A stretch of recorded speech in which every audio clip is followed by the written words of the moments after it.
Bonjour, je suis Socrate Mengi, élève en classe de 3e chinois au lycée général Leclerc de Yaoundé. Le thème soumis pour le challenge Dialectica Junior 2021 est les jeunes sont responsables de la violence en milieu scolaire.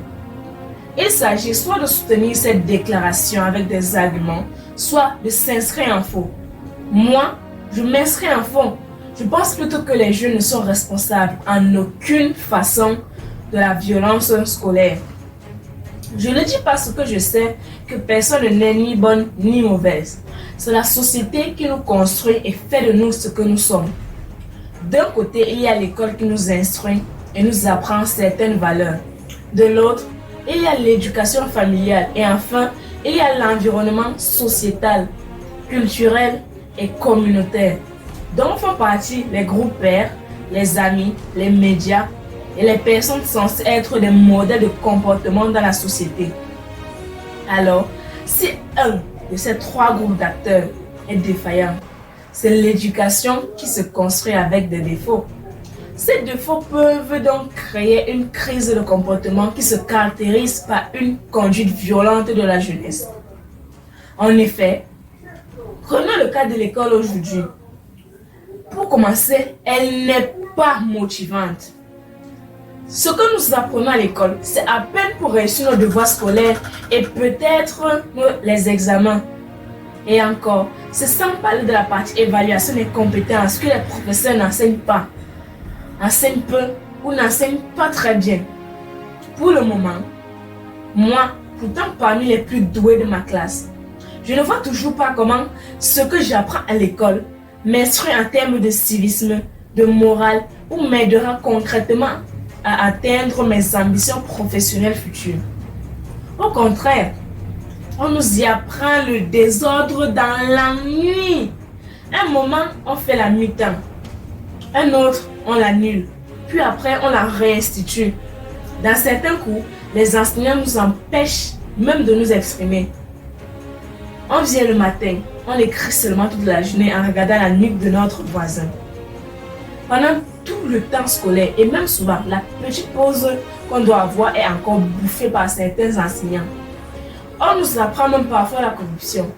Je me rappelle qu'il y a quelques années, un certain surveillant de secteur demandait qu'on cotise une certaine somme pour le TM, pour avoir des notes ou pour effacer les heures d'absence. J'ai même vu mes camarades qui ont échoué le concours d'entrée en 6e se retrouver dans les collèges publics me disant que les places ont été vendues. Pour finir, on nous expose au danger et à la délinquance.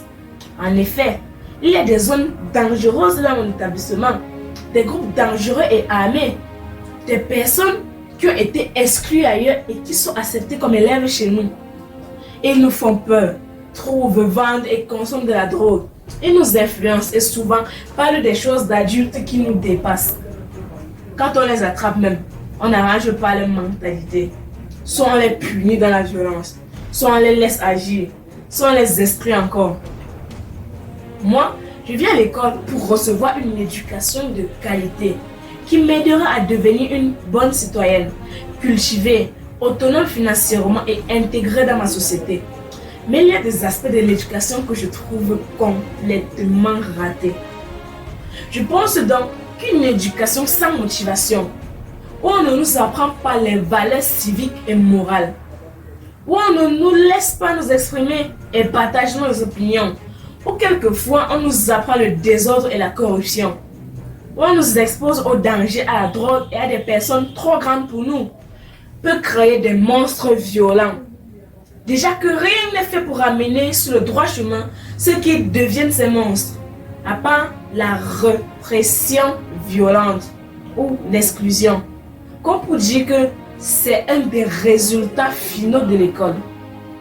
Voilà pour moi où se trouve la responsabilité de l'école dans la violence qu'on vit actuellement.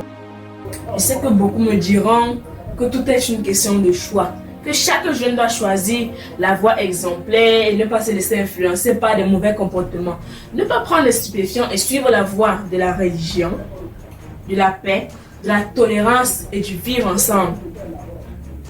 Je peux bien être d'accord avec eux.